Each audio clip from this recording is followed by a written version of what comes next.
नमस्कार।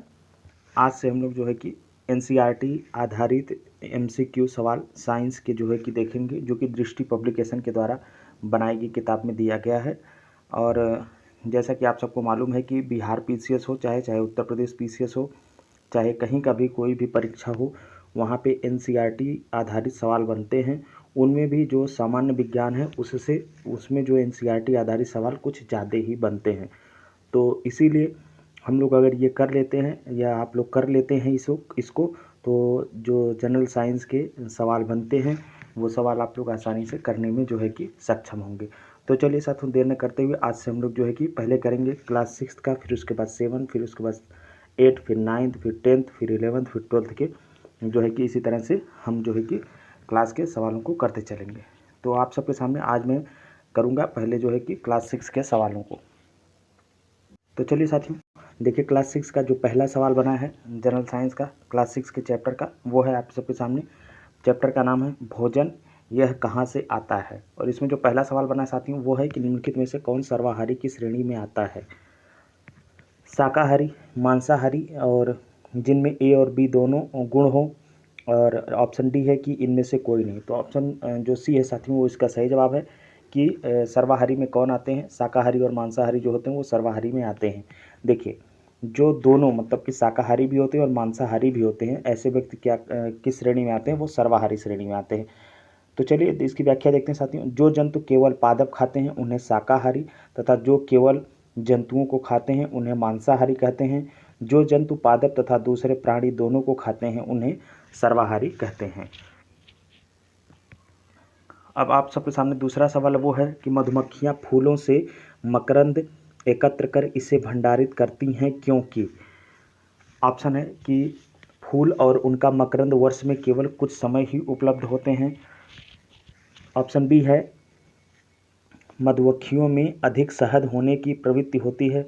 Option C है कि इनमें आलस्य की प्रवृत्ति होती है और ऐसा करने से उन्हें खाने का भंडार एकत्र होने के बाद काम नहीं करना पड़ता। और ऑप्शन डी है कि उपर्युक्त सभी। तो जो कि इसका सही जवाब है साथियों कि मधुमक्खियां फूलों के से मकरंद एकत्र कर इसे भंडारित करती हैं। और इसका जो सही जवाब है वो है कि ऑप्शन ए, फूल और उनका मकरंद वर्ष में केवल कुछ ही समय उपलब्ध होते हैं। तो इसकी व्याख्या देखते हैं। देखिए, मधुमक्खियां फूलों से मकरंद एकत्रित करती हैं और इसे अपने छत्ते में भंडारित करती हैं क्योंकि फूल और उनका मकरंद वर्ष के केवल कुछ समय में ही उपलब्ध होते हैं। अतः मधुमक्खियां इस मकरंद का भंडारण कर लेती हैं ताकि पूरे वर्ष इसका उपयोग किया जा सके। अब क्वेश्चन नंबर 3 है साथियों, निम्नलिखित कथनों पर विचार कीजिए। कथन है कि पौधे एवं जंतु भोजन के मुख्य स्रोत हैं। ऑप्शन और कथन 2 है कि सभी पौधों की जड़, तना, पुष्प और पत्तियों को खाया जाता है। और कथन 3 है कि कुछ पौधों के 2 या 2 से अधिक भाग खाने योग्य होते हैं। कथन चौथा है कि कौवा मांसाहारी जीव है। अब देखिए, इनमें से जो सवाल बनाया इन्होंने कि उपर्युक्त कथनों में से कौन सा या से कथन सही नहीं है या हैं। पहला है कि 1, 2 और 3, और बी है ऑप्शन कि 2 और 3, और ऑप्शन सी है 1 और 4, और ऑप्शन डी है 2 और 4। तो इसका सही जवाब हम लोग देखते हैं क्या है।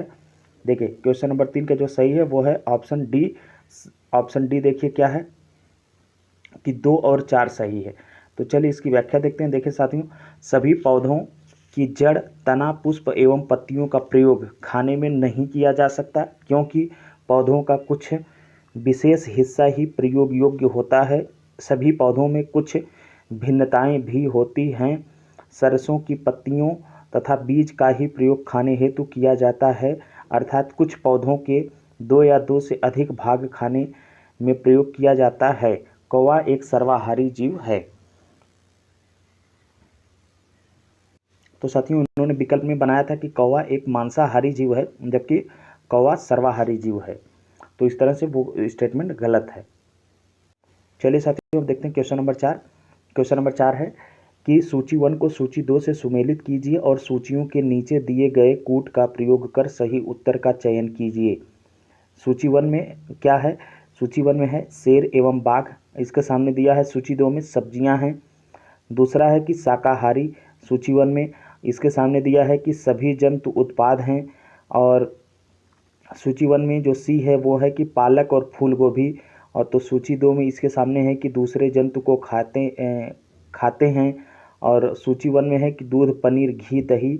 तो सूची 2 में जो दूसरा है उसके सामने डी के सामने चौथा है वो है कि पादप एवं पादप उत्पाद खाते हैं। तो अब इसमें मिलान करना है साथियों, शेर एवं बाघ। देखिए शेर और बाघ जो होते हैं ये दूसरे जंतु को खाते हैं, तो इसका ए का 3 हो जाएगा। तो ए का 3 साथियों ऑप्शन ए और बी दोनों में है। अब बी है, बी शाकाहारी जो है, तो शाकाहारी सब्जियां हैं, मतलब बी का पादप एवं, देखिए शाकाहारी जो है वो पादप एवं पादप उत्पाद खाते हैं, तो ये भी सही है। और पालक और फूल गोभी जो है ये सब्जियां हैं, तो सी का 1 हो जाएगा और बी का 4, तो बी का 4 और सी का 1। और डी का जो है ये सभी जंतु उत्पाद हैं, डी का 2। तो इस तरह से हमारा ऑप्शन बी जो है वो साथियों सही है।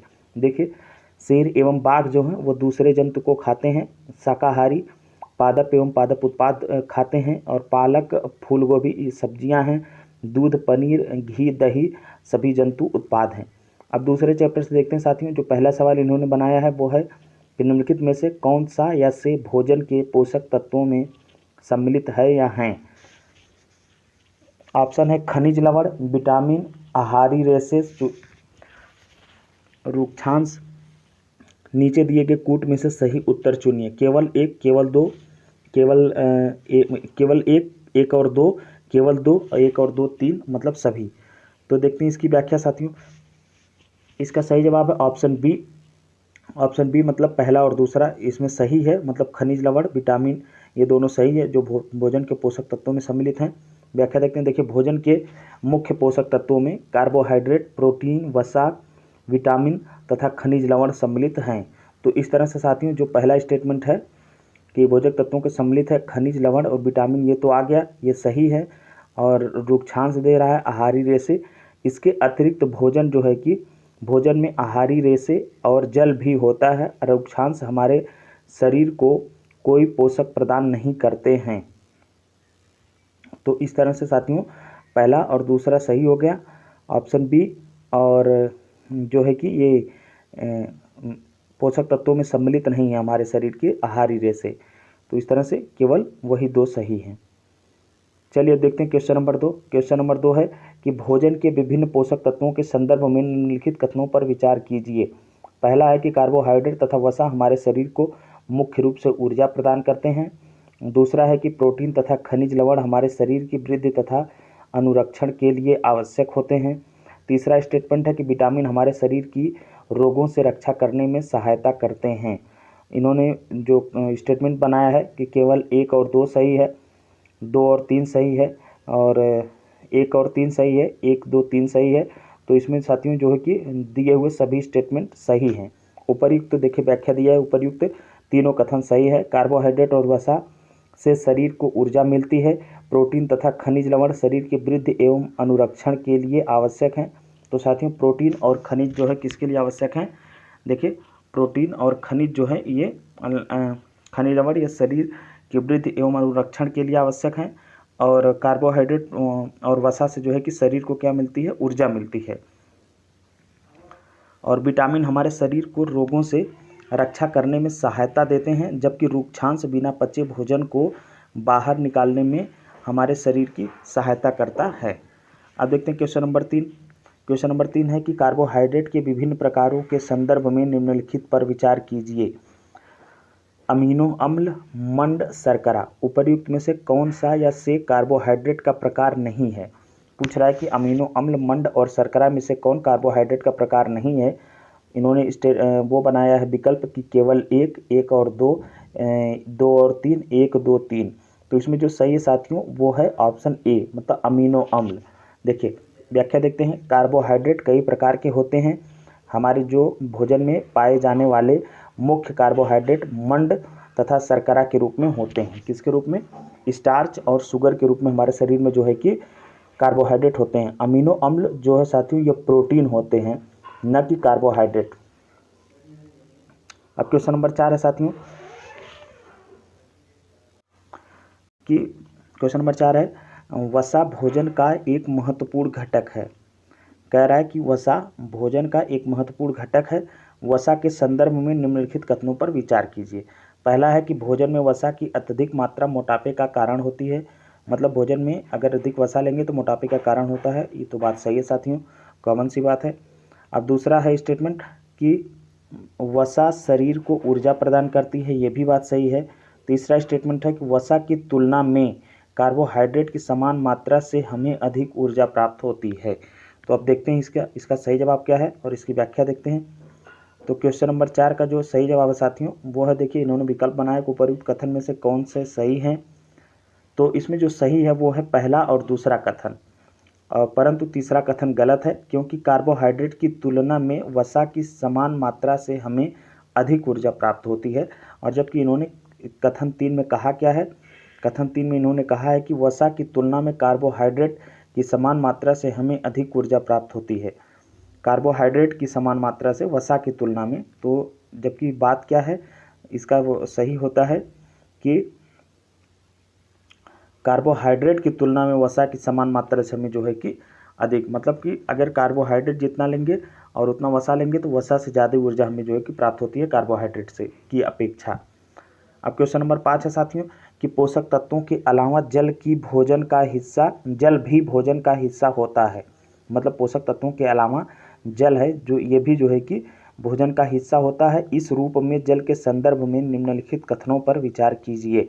पहला है कि कुछ सीमा तक शरीर के लिए आवश्यक जल की पूर्ति खाद्य पदार्थों के में उपस्थित जल से होती है। और दूसरा है कि जल भोजन में उपस्थित पोषकों को अवशोषित करने और मूत्र तथा पसीने के रूप में अपशिष्ट पदार्थों को शरीर से बाहर निकालने में सहायता करता है। तो इसमें से जो साथियों इन्होंने कथन बनाया उसके अनुसार दोनों कथन सही है। देखिए, सामान्यतः हमारे शरीर को जितने जल की आवश्यकता होती है वह हमें उन वस्तुओं से प्राप्त होता है जिन्हें हम द्रव के रूप में लेते हैं, जैसे कि जल, दूध और चाय इत्यादि। और जल भोजन में उपस्थित पोषकों को अवशोषित करने जल जो है यह भोजन में उपस्थित पोषकों को अवशोषित करने और अपशिष्ट को शरीर से बाहर निकालने में सहायता करता है। तो इस तरह से दोनों कथन सही है दिए हुए प्रश्न में। अब सूचियों का मिलान करना साथियों, विटामिन ए और विटामिन B12 पहले सूची में दिया है विटामिन, और दूसरे सूची में दिया है कि अभावजन्य रोग, मतलब कौन से विटामिन की कमी से कौन सा रोग होता है। तो विटामिन में इन्होंने बनाया है vitamin A, vitamin B, vitamin C और विटामिन D।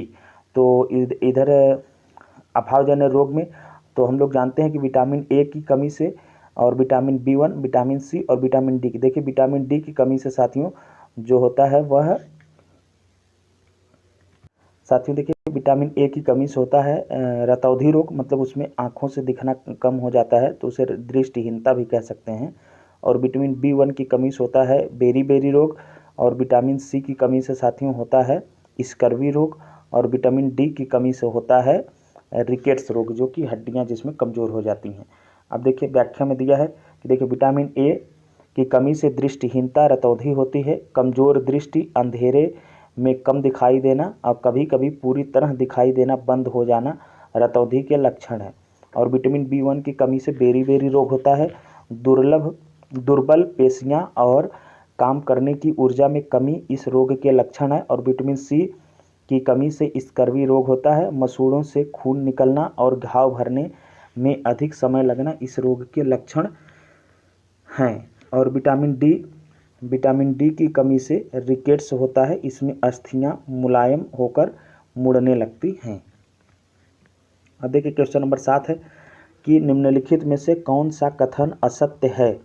विटामिन ए त्वचा और आँखों को स्वस्थ रखता है। विटामिन बी, दूसरा कथन है कि विटामिन B1 घाव भरने में सहायक होता है। और तीसरा कथन है कि विटामिन C रोगों से लड़ने में सहायक होता है। और चौथा स्टेटमेंट है कि विटामिन डी हमारी अस्थियों और दांतों के लिए कैल्शियम का उपयोग करने में हमारे शरीर की सहायता करता है।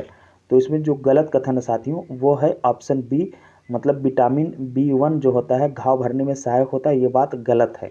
देखिए विटामिन B1 कार्बोहाइड्रेट के पाचन में सहायक होता है, किसमें साथियों, विटामिन B1 जो है यह कार्बोहाइड्रेट के पाचन में सहायक होता है। घाव भरने में विटामिन C सही है।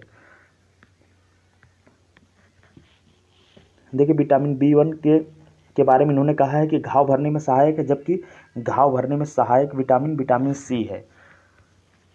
विटामिन C जो है भोजन पकाने में आसानी से गर्मी से नष्ट हो जाता है। विटामिन C भोजन पकाने में आसानी से गर्मी से नष्ट हो जाता है।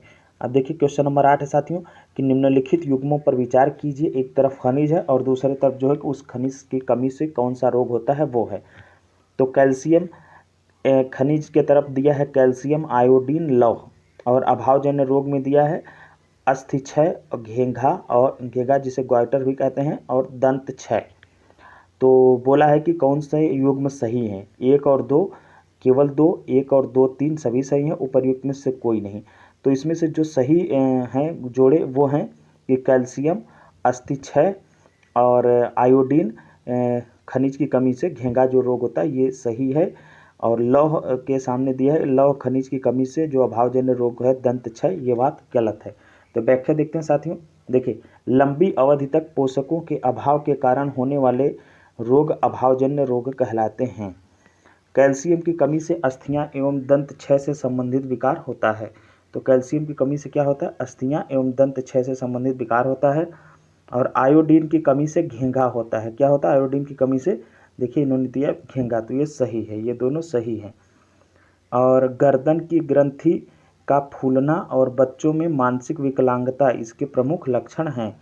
और इन्होंने बताया है कि लोहे की कमी से दंत क्षय होता है, तो ये बात गलत है। तो देखते हैं, देखिए लौह की कमी से अरक्तता होती है, मतलब खून की कमी होती है। इस कारण रोगी क्या होता है, कमजोरी का अनुभव करता है। तो इन्होंने दंत क्षय दिया है, जबकि दंत क्षय किसके कारण होता है साथियों, दंत क्षय देखिए होता है ये कैल्शियम की कमी से, मतलब दंत क्षय कैल्शियम की कमी से होता है, अस्थि क्षय और दंत क्षय दोनों। चलिए अब आगे बढ़ते हैं, क्वेश्चन नंबर 9 देखते हैं। मानव शरीर में धीमी वृद्धि निम्नलिखित में से किस कमी के कारण होती है। विटामिन, प्रोटीन, वसा, उपर्युक्त में से कोई नहीं। तो इसका जो सही जवाब है साथियों वो है कि देखिए मानव शरीर, ऑप्शन बी उसमें सही है। देखिए मानव शरीर की धीमी वृद्धि प्रोटीन की कमी के कारण होती है। मतलब अगर किसी के शरीर में प्रोटीन की कमी है तो उसकी ग्रोथ क्या होती है, धीमी हो जाती है, उसकी ग्रोथ रुक जाती है। और यदि प्रोटीन तथा कार्बोहाइड्रेट दोनों ही किसी व्यक्ति के आहार में लंबे समय तक अनुपस्थित रहें तो उसकी वृद्धि पूरी तरह से अवरुद्ध हो जाएगी, मतलब वो बौना रह जाएगा। अब देखते हैं साथियों क्वेश्चन नंबर 3 से जो पहला सवाल है, क्वेश्चन नंबर चैप्टर नंबर 3 से जो पहला सवाल है वो है कि तागा या धागा पतले तंतुओं से मिलकर बनता है। इन तंतुओं के संदर्भ में निम्नलिखित कथनों में कौन सा सही नहीं है। पहला है कि रुई और जूट जैसे तंतु पादपों से प्राप्त किए जाते हैं। रुई और जूट जैसे तंतु जो है ये पादपों से प्राप्त किए जाते हैं। दूसरा कथन है कि जूट नारियल का बाहरी आवरण होता है। तीसरा कथन है कि रेशम तंतु रेशम कीट के कोकून से खींचा जाता है। और चौथा कथन है कि ऊन तथा रेशम जंतुओं से प्राप्त होते हैं। तो पूछा है कि कौन सा सही नहीं है। तो जूट नारियल का बाहरी आवरण होता है, ये बात सही नहीं है। अब देखिए व्याख्या देखते हैं, मतलब ऑप्शन बी इसमें गलत है। व्याख्या देखते हैं साथियों कि तागा, देखिए तागा जो है, तागा अनेक तंतुओं की पतली लड़ियों से मिलकर बनता है। रुई और जूट जैसे तंतु पादपों से प्राप्त होते हैं। जूट पटसन के रेशे हैं और पटसन एक द्विबीज पत्री रेशेदार पौधा है। पटसन क्या है साथियों, पटसन क्या है, ये द्विबीज पत्री रेशेदार पौधा है। इसे पाट या पटुआ भी कहते हैं। रेशम और ऊन दोनों जंतुओं से प्राप्त होते हैं। इनमें रेशम तंतु रेशम कीट के कोकून से खींचा जाता है तथा ऊन भेड़, बकरी, खरगोश, ऊंट तथा याक के बालों से प्राप्त की जाती है। अतः कथन बी जो है गलत है। कथन बी इन्होंने बताया था कि जूट नारियल का बाहरी आवरण होता है, तो जूट वो बात गलत है। चलिए अब देखते हैं साथियों क्वेश्चन नंबर 2। निम्नलिखित पर विचार कीजिए। पहला है फ्लैक्स, फिर दूसरा है पॉलिएस्टर, तीसरा है नायलॉन, चौथा है एक्रिलिक और पांचवा है रेशम। उपर्युक्त तंतुओं में से कौन से संश्लिष्ट तंतु का उदाहरण हैं? 1, 2 और 3, 2, 3 और 4, 1 और 5 और 2, 3 और 5। तो इसका जो सही जवाब है साथियों वो है 2, 3 और 4। व्याख्या देखते हैं। देखिए, कपास, जूट, फ्लैक्स, रेशम तथा ऊन के तंतु पादपों तथा जंतुओं से प्राप्त किए जाते हैं। इन्हें प्राकृतिक तंतु कहते हैं। प्राकृतिक तंतु किसे कहते हैं? देखिए, कपास, जूट, फ्लैक्स जो कि है, रेशम तथा ऊन के तंतु पादपों तथा जंतुओं से प्राप्त किए जाते हैं, अतः इन्हें क्या कहा जाता है? इन्हें कहा जाता है प्राकृतिक तंतु। ऐसे रासायनिक पदार्थ से निर्मित तंतु जिनका स्रोत पादप अथवा जंतु नहीं है, संश्लिष्ट तंतु कहलाते हैं। पॉलिएस्टर, नायलॉन और एक्रिलिक संश्लिष्ट तंतुओं के उदाहरण हैं। पूछा कि संश्लिष्ट तंतु के उदाहरण कौन कौन है? तो संश्लिष्ट तंतु के उदाहरण साथियों पॉलिएस्टर मतलब कि दूसरा है, और उसके बाद नायलॉन है संश्लिष्ट तंतु का उदाहरण, और एक्रिलिक है, उसके बाद है ये संश्लिष्ट तंतु के उदाहरण है। तो 2, 3 और 4 इस तरह से जो है कि सही है। अब देखते हैं क्वेश्चन नंबर 3 कि भारत में पटसन जूट की खेती प्रमुख रूप से की जाती है। पश्चिम बंगाल, केरल, बिहार, असम। तो इसका जो सही जवाब है साथियों वो है ऑप्शन सी 1 और 1, 3 और 4। मतलब पश्चिम बंगाल, बिहार और असम, केरल में जूट की खेती नहीं की जाती पटसन की। देखिए, भारत में पटसन की खेती वर्षा ऋतु में की जाती है। पटसन की खेती प्रमुख रूप से जो है कि पश्चिम बंगाल, बिहार तथा असम में की जाती है। कहाँ कहाँ की जाती है पटसन की खेती? वेस्ट बंगाल, बिहार और असम में की जाती है। अब देखते हैं साथियों क्वेश्चन नंबर 4 कि निम्नलिखित कथनों पर विचार कीजिए। पटसन जूट पादप को पुष्पन अवस्था में काटते हैं, और दूसरा है कि पटसन के तनों को कुछ दिनों तक जल में डुबो कर रखते हैं, और ऑप्शन 3 है, कथन नंबर 3 है कि रेशे से तागा बनाने की प्रक्रिया को कताई कहते हैं। उपर्युक्त कथनों में से कौन सा या से कथन सही है या हैं? केवल 1, केवल 3, 2 और 3, 1, 2 और 3। तो इसका सही जवाब है साथियों तीनों कथन सही है, मतलब ऑप्शन डी सही है। देखते हैं व्याख्या। सामान्यतः पटसन पादप को पुष्पन अवस्था में काटते हैं। पटसन को कब काटते हैं साथियों? पुष्पन अवस्था, मतलब जब उसमें पुष्प लगते हैं तो उस समय जो है कि उसको पटसन को काट लिया जाता है। तो पहला कथन यही बनाया है कि पटसन पादप को पुष्पन अवस्था में काटते हैं, इसलिए सही है। और फसल कटाई के पश्चात पादपों के तनों की कुछ दिनों तक जल में डुबोकर रखते हैं। पटसन के तनों को जो है कि कुछ दिनों तक जल में डुबोकर रखते हैं। तो ये बात सही है कि जब फसल काट ली जाती है तो उसके बाद पादपों के तनों को जो है कि कुछ दिन जल में डुबोकर रखते हैं, और इससे क्या होता है कि जल में डुबोने से तने गल जाते हैं और पटसन तंतुओं को पृथक कर लिया जाता है। कताई की प्रक्रिया में रुई के एक पुंज से रेशों को खींचकर ऐंठते हैं, और ऐसे करने से रेशे पास पास आ जाते हैं और तागा बन जाता है। तो रेशे से तागा बनाने की प्रक्रिया को क्या कहते हैं? कताई कहते हैं। तो ये बात भी सही है। तो इस तरह से तीनों स्टेटमेंट जो है कि सही हैं, दिए हुए तीनों स्टेटमेंट। अब देखते हैं साथियों चैप्टर नंबर 4 से जो सवाल इन्होंने बनाया है, वस्तुओं के समूह बनाना। तो निम्नलिखित कथनों पर विचार कीजिए। पहला सवाल इन्होंने बनाया कि निम्नलिखित कथनों पर विचार कीजिए। और ऑक्सीजन, सिरका, मिट्टी का तेल, नींबू का रस, उपर्युक्त में से कौन सा या से जल में विलेय है या हैं? केवल 1, 1, 2 और 3, 1, 2 और 4, 2 और 4। तो इसका जो सही जवाब है साथियों 1, 2 और 4। मतलब कि निम्नलिखित कथनों पर विचार कीजिए। ऑक्सीजन, सिरका और मिट्टी का तेल और नींबू का रस, तो इनमें से कौन सा जल में विलेय है? तो जल में विलेय हैं केवल ऑक्सीजन और सिरका और नींबू का रस। तो मिट्टी का तेल जल में विलेय नहीं है। अब इसकी व्याख्या देखते हैं हम लोग। देखिए, कुछ पदार्थों ऑब्लिक गैस जल में पूर्णतः घुल जाते हैं। ऐसे पदार्थ जल में विलेय पदार्थ, मतलब कुछ पदार्थ या गैस जो जल में पूर्णतः घुल जाते हैं वो क्या कहलाते हैं? विलेय पदार्थ कहलाते हैं। और ऑक्सीजन, सिरका तथा नींबू का रस जल में जो है कि विलेय है, मतलब ये जल में घुल जाते हैं। कुछ पदार्थ जल में नहीं घुलते, ऐसे पदार्थ जल में अविलेय कहलाते हैं। मिट्टी का तेल जो है कि जल में अविलेय है। तो इन्होंने विलेय और अविलेय की परिभाषा बताते हुए बता दिया कि कौन सा जल में विलेय है, कौन सा अविलेय। निम्नलिखित दूसरा कथन है कि दूसरा क्वेश्चन है कि निम्नलिखित पर विचार कीजिए। और पहला है कथन कि स्टील की प्लेट और तेल लगा कागज, और तीसरा है गत्ते का डिब्बा, चौथा है कांच। अब इन्होंने पूछा है कि उपर्युक्त में से कौन सा ऑब्लिक से पदार्थ पारभासी है या हैं। और हाँ तो साथियों, इन्होंने जो है कि बनाया है कि उपर्युक्त में से कौन सा या से पदार्थ पारभासी है या हैं। ऑप्शन है कि केवल दो, 2 और 3, 1 और 3, 2 और 4। तो इसका जो सही जवाब है साथियों वो है ऑप्शन ए सही है। देखिए अब ऑप्शन ए में इन्होंने क्या बनाया है, ऑप्शन ए मतलब केवल 2 इसमें सही है कि तेल लगा कागज ये जो है कि पारभासी है। अब व्याख्या देखते हैं। वह पदार्थ जिसके आर पार स्पष्टता देखा जा सकता है उन्हें पारदर्शी, तथा जिसके आर पार नहीं देखा जा सकता उसे अपारदर्शी कहते हैं। और कांच पारदर्शी तथा गत्ते का डिब्बा अपारदर्शी पदार्थ का उदाहरण है।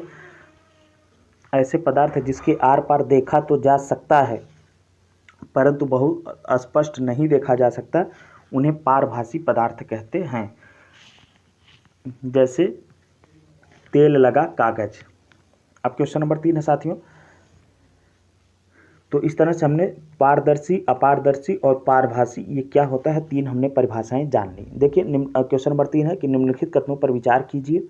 पहला कथन है कि विभिन्न प्रकार के पदार्थों के गुण भिन्न भिन्न होते हैं, कुछ पदार्थ दिखावट में चमकदार होते हैं। और दूसरा स्टेटमेंट है कि हमारे चारों ओर की वस्तुएं एक ही पदार्थ से बनी हैं। पदार्थों का उपयोग बहुत सी वस्तुओं के निर्माण में किया जा सकता है। उपर्युक्त में से कौन सा या से कथन सत्य नहीं है या हैं। तो केवल 1, केवल 2, 1 और 2 दोनों, इनमें से कोई नहीं।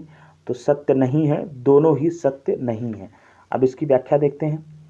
हमारे चारों ओर की वस्तुएं अनेक प्रकार के पदार्थों से बनी हैं, न कि एक ही पदार्थ से।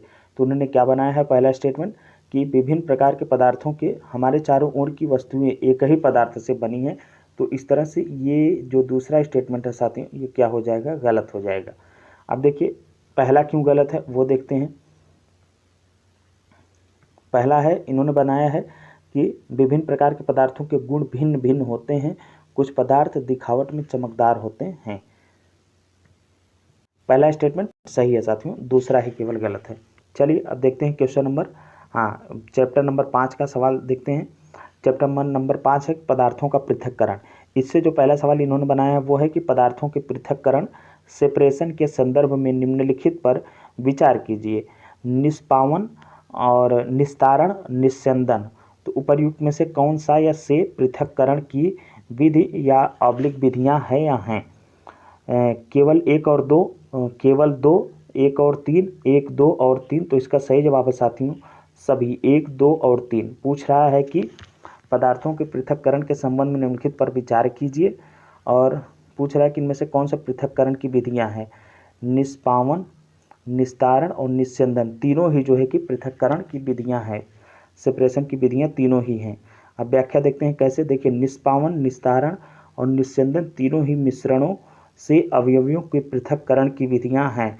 इसके अतिरिक्त हस्तचयन, हैंड पिकिंग, हस्तचयन मतलब कि हाथों से जो है कि अलग करना किसी चीज़ को, हस्तचयन, चालन और अवसादन, थ्रेसिंग और वाष्पन भी मिश्रण से उसके अवयवों के पृथक्करण की कुछ अन्य विधियां हैं। अब देखते हैं क्वेश्चन नंबर 2 कि पृथक्करण की विधियों के प्रयोग के संदर्भ में निम्नलिखित में से कौन सा कथन सही नहीं है। पहला है कि किसी मिश्रण के कणों के आमाप में अंतर का उपयोग चालन तथा निस्यंदन प्रक्रियाओं द्वारा पृथक्करण में किया जाता है।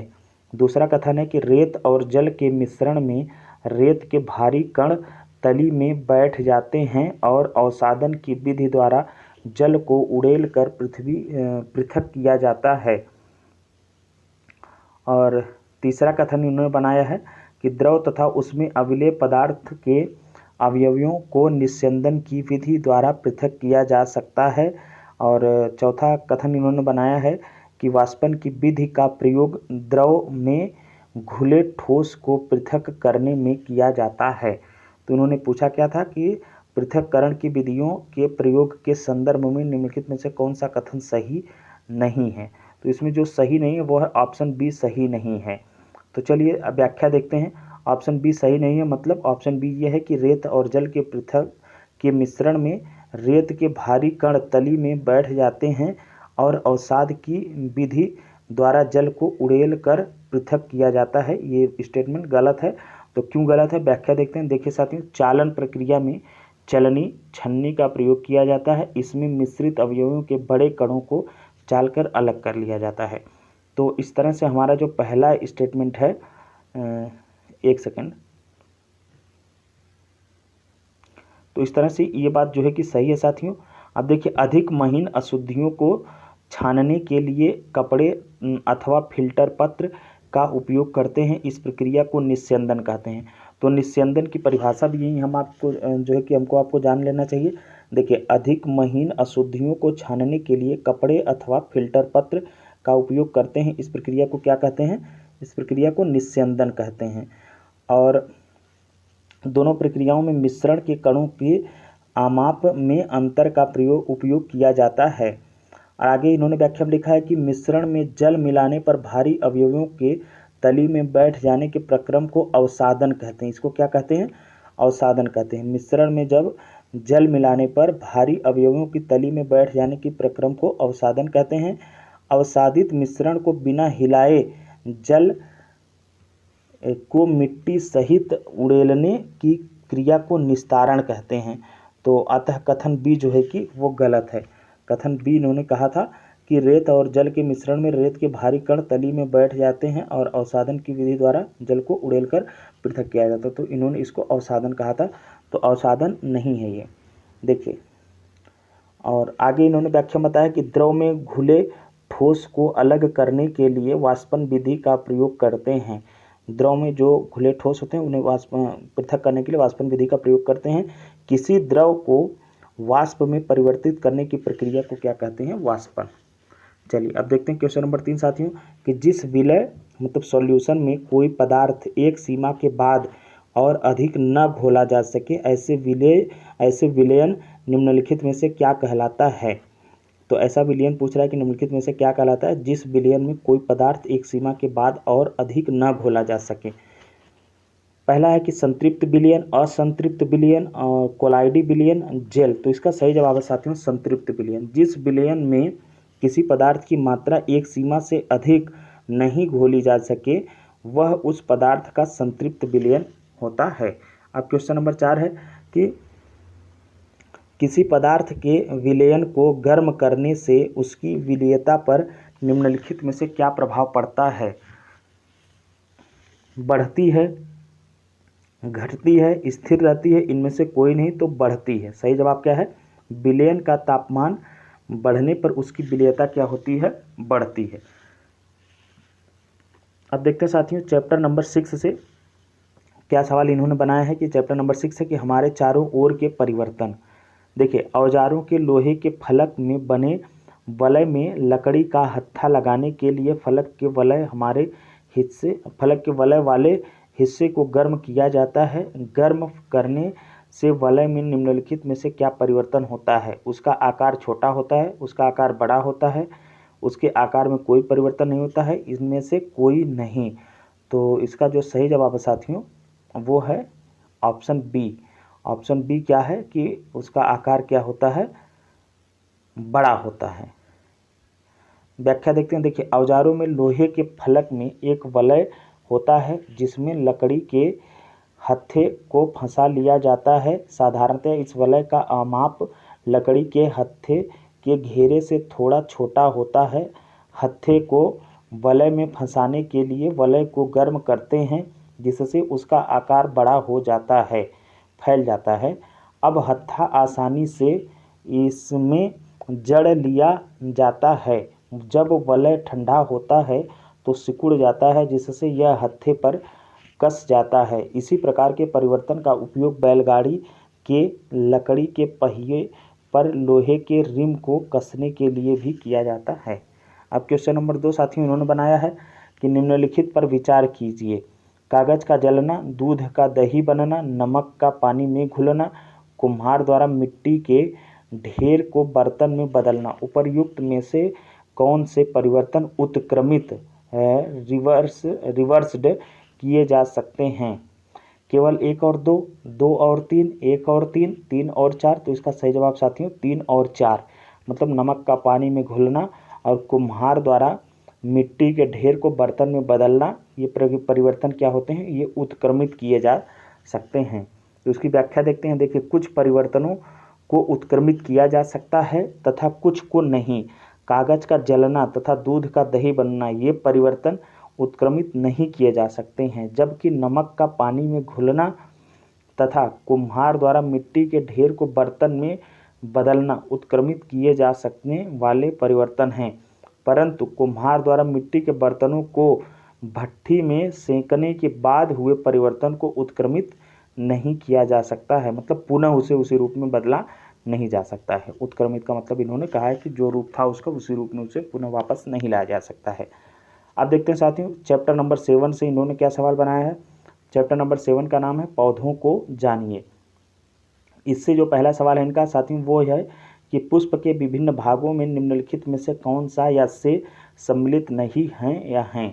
बाह्यदल, पंखुड़ी, पुंकेसर, स्त्री केसर और मूलांकुर दिया है। इन्होंने स्टेटमेंट सवाल बनाया है कि नीचे दिए गए कूट का प्रयोग कर सही उत्तर चुनिए। केवल 1, 1 और 4, 4 और 5, केवल 5। तो इसका जो सही जवाब साथियों वो है ऑप्शन डी, केवल 5।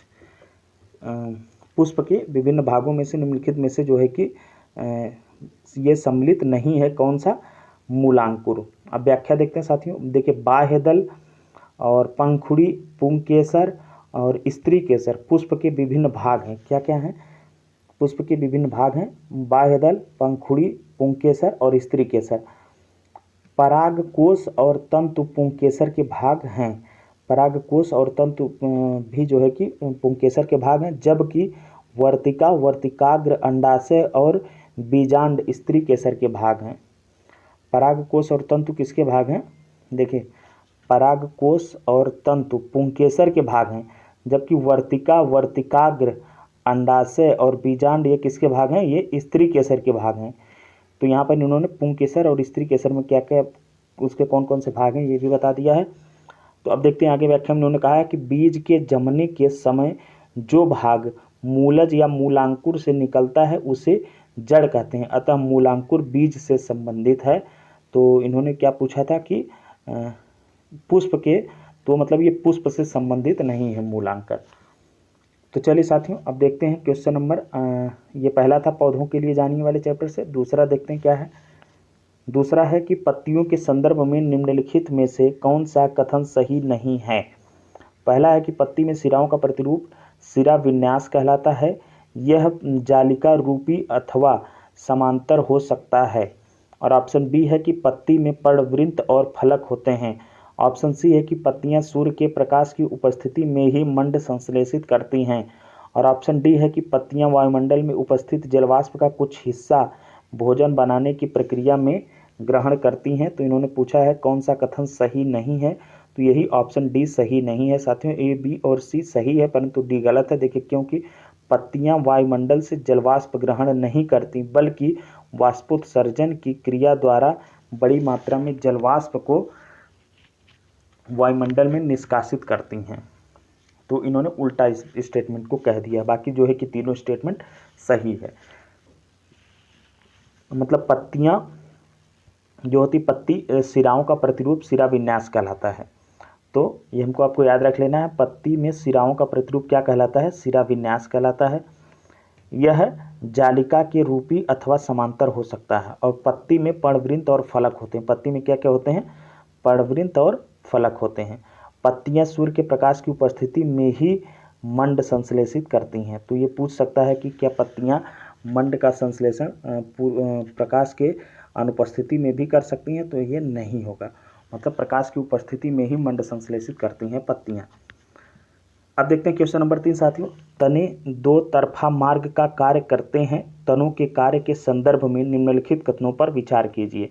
पहला कथन है कि तना जल एवं खनिज को पतली नलिकाओं द्वारा पत्तियों तथा पौधों के अन्य भागों तक पहुंचाता है। तना जल एवं खनिज को क्या करता है, पतली नलिकाओं द्वारा पत्तियों तथा पौधे के अन्य भागों तक पहुंचाता है, पहले कथन में इन्होंने कहा है। दूसरा कथन है कि पत्तियों द्वारा बना भोजन तनों से होकर ही पौधों के विभिन्न भागों में संग्रहित होता है। उपर्युक्त कथनों में से कौन सा कथन या से सही हैं या हैं? तो इनमें साथियों दोनों कथन सही हैं। देखिए, तना उपर्युक्त दोनों कार्य जो है कि संपन्न करने में भूमिका निभाता है। तने जो है अनेक प्रकार के होते हैं, ये कठोर, मुलायम व कमज़ोर हो सकते हैं और वृक्षों के तने कठोर होते हैं। कमज़ोर तने वाले पौधे सीधे खड़े नहीं हो पाते, ये भूमि पर फैल जाते हैं, इन्हें विसर्पी लता कहते हैं, जबकि कुछ पौधे आरोही कहलाते हैं। अब देखते हैं साथियों क्वेश्चन नंबर 4। क्वेश्चन नंबर 4 है कि जड़ों के संदर्भ में निम्नलिखित कथनों पर विचार कीजिए। पहला है कि जड़ें मिट्टी से जल और खनिज पदार्थों का अवशोषण करती हैं तथा पौधों को मिट्टी में दृढ़ता से जमाए रखती हैं। तो जड़ों का काम क्या है, ये मिट्टी से जल और खनिज पदार्थों को अवशोषण करती हैं तथा पौधों को मिट्टी में दृढ़ता से जमाए रखती हैं। दूसरा है कथन कि जालिका रूपी सिरा विन्यास युक्त पत्तियों वाले पौधों की जड़ें रेशेदार होती हैं, जबकि समांतर सिरा विन्यास युक्त पत्तियों वाले पौधे की जड़ें मूसला जड़ें होती हैं। उपर्युक्त कथनों में से कौन से सही है या हैं? तो उनमें से केवल पहला कथन सही है, दूसरा गलत है। अब देखते हैं। देखिए, जड़ें मुख्यतः दो प्रकार की होती हैं, मूसला जड़ और रेशेदार जड़। जालिका रूपी सिरा विन्यास युक्त पत्तियों वाले पौधों की जड़ें मूसला जड़ होती हैं, जबकि समांतर सिरा विन्यास युक्त पत्तियों वाले पौधों की जड़ें जो है कि रेशेदार होती हैं। तो दूसरा स्टेटमेंट इनके अनुसार जो है कि जो इन्होंने बनाया है कि जालिका रूपी सिरा विन्यास युक्त पत्तियों वाले पौधों की जड़ें रेशेदार होती हैं, ये गलत है, क्योंकि जालिका रूपी सिरा विन्यास युक्त पौधों की जड़ें मूसला जड़ होती हैं, जबकि समांतर सिरा विन्यास युक्त पत्तियों वाली पौधों की जड़ें जो है कि वो रेशेदार होती हैं। अब देखते हैं साथियों क्वेश्चन नंबर 5 कि निम्नलिखित में से कौन एक जड़ नहीं है? गाजर, मूली, आलू, शलजम। तो आलू जड़ न होकर के क्या है साथियों, तना है। बाकी जो है कि जबकि गाजर, मूली, शलजम, शकरकंद और टेपियोका ये सब क्या हैं, ये जड़ें हैं, इन्हें हम जो है कि खाने में प्रयोग करते हैं। अब क्वेश्चन नंबर 6 है कि निम्नलिखित में से कौन से प्रकाश संश्लेषण की क्रिया के लिए आवश्यक हैं? क्लोरोफिल, कार्बन डाइऑक्साइड, ऑक्सीजन, जल, प्रकाश। तो इसमें से जो सही हम वो बता दे रहे हैं, पहला, दूसरा, चौथा और पांचवा। मतलब तीसरा जो है ऑक्सीजन, ये तो बाई प्रोडक्ट के रूप में प्रकाश संश्लेषण के दौरान निकलता है, तो इसलिए ये गलत हो जाएगा। इसकी जगह पर कार्बन डाइऑक्साइड जो है कि वो होता है जरूरी, तो वो ऑलरेडी दिया हुआ। देखिए, पत्तियां प्रकाश और हरे रंग के एक पदार्थ क्लोरोफिल की उपस्थिति में अपना भोजन बनाती हैं। तो साथियों पत्तियों को जो है कि भोजन बनाने के लिए क्या चाहिए, प्रकाश चाहिए, और हरे रंग के पदार्थ जो है कि क्लोरोफिल की उपस्थिति में ये अपना भोजन बनाते हैं। तो इन्हें क्लोरोफिल चाहिए और प्रकाश चाहिए। अब देखिए, इस प्रक्रिया में जल एवं कार्बन डाइऑक्साइड का उपयोग करती हैं। मतलब ये भोजन बनाने के दौरान पत्तियां किसका किसका प्रयोग करती हैं, जल का और कार्बन डाइऑक्साइड का, H2O का और CO2 का, जल और कार्बन डाइऑक्साइड का प्रयोग करती हैं। इस प्रक्रम को प्रकाश संश्लेषण कहते हैं। मतलब इस पूरी प्रक्रिया को, इस पूरे जो है कि प्रोसेस को क्या कहते हैं, प्रकाश संश्लेषण, फोटोसिंथेसिस। इस प्रक्रम में ऑक्सीजन निष्कासित होती है, मतलब बाई प्रोडक्ट वो होती है, और पत्तियों द्वारा संश्लेषित भोजन अंततः पौधे के विभिन्न भागों में मंड के रूप में संग्रहित हो जाता है। तो आज साथियों इतना ही रहने देते हैं। बाकी के जो चैप्टर बचे हैं क्लास 6 के NCERT के, वो अगले वीडियो में करेंगे। अगर आप लोगों को ये मेरा वीडियो अच्छा लगा हो तो आप लोग लाइक करिए, चैनल को सब्सक्राइब करिए। धन्यवाद।